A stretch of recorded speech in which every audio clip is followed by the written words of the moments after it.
C'est donc notre deuxième journée emploi sur France Bleu Provence. Fabrice Marion est avec nous pour évoquer des offres d'emploi et des formations toutes les heures. Vous évoquez pour ce nouveau rendez-vous, Fabrice, le secteur du bâtiment et du développement durable. Bonjour. Bonjour Eric, oui effectivement, et cette journée est l'occasion d'être à l'écoute de nos auditeurs. Pascal, qui est plombier, nous a contactés car il cherche un emploi dans les Bouches-du-Rhône. Il a entendu parler des impacts du Grenelle de l'environnement sur le secteur et voudrait savoir comment il peut adapter sa formation aux nouveaux enjeux liés au développement durable.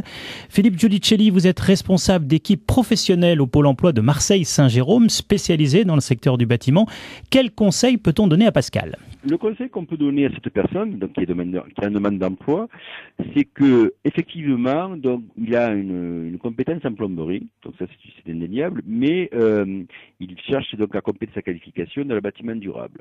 Donc il y a plusieurs possibilités à ce niveau-là. Bon, s'il est inscrit en tant que tel comme demandeur d'emploi, donc nous, pour l'emploi, nous achetons régulièrement des formations qu'on appelle des formations ASC, Action de formation conventionnée. Et en l'occurrence là, il peut préparer ce qu'on appelle donc c'est pas une habilitation, mais une labellisation de type Calisol. Calisol, c'est un complément de formation pour un plombier qui va apprendre, par exemple, à faire de la pose de panneaux solaires. Alors, quels sont les métiers qui sont aussi concernés par ce Grenelle de l'environnement, par ces évolutions nécessaires ? Les métiers les plus concernés, ce sont tous ceux qui vont tendre, effectivement, à économiser de l'énergie.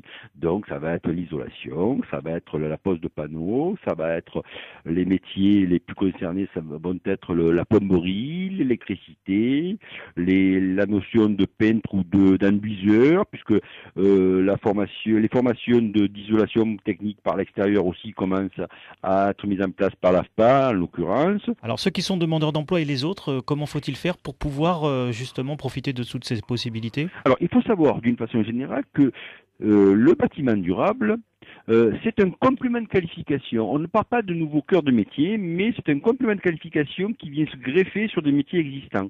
Et donc ces compléments de qualification peuvent être faits de plusieurs façons. Donc je vous ai dit l'achat de formation donc de type AFC, Action de formation conventionnée achetée par Pôle emploi, mais il peut y avoir aussi des formations préalables à embauche, c'est-à-dire des ajustements de formation qui vont être pris en charge par Pôle emploi. Alors dans ce domaine du bâtiment, c'est votre spécialité à Pôle emploi.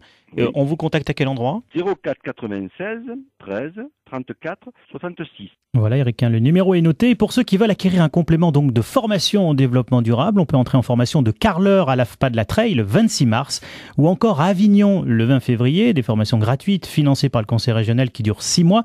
Et on peut également se former pour être maçon du bâti ancien à Toulon-la-Valette et à Gap, une formation très pointue financée également par le conseil régional qui permet de restaurer des bâtisses anciennes, ou encore il y a possibilité de suivre une formation de maçon en alternance à la Treille à partir du 18 février. Eric, un dernier point. Oui. Le site internet paca.afpa.fr ou numéro vert 0800 02 8000. À tout à l'heure. À tout à l'heure, dans une heure, bien sûr, pour un tout nouveau rendez-vous. D'ailleurs, tous les rendez-vous depuis ce matin peuvent se réécouter sur notre site francebleu-provence.fr. Bon après-midi, je vous retrouve demain dès 8h30.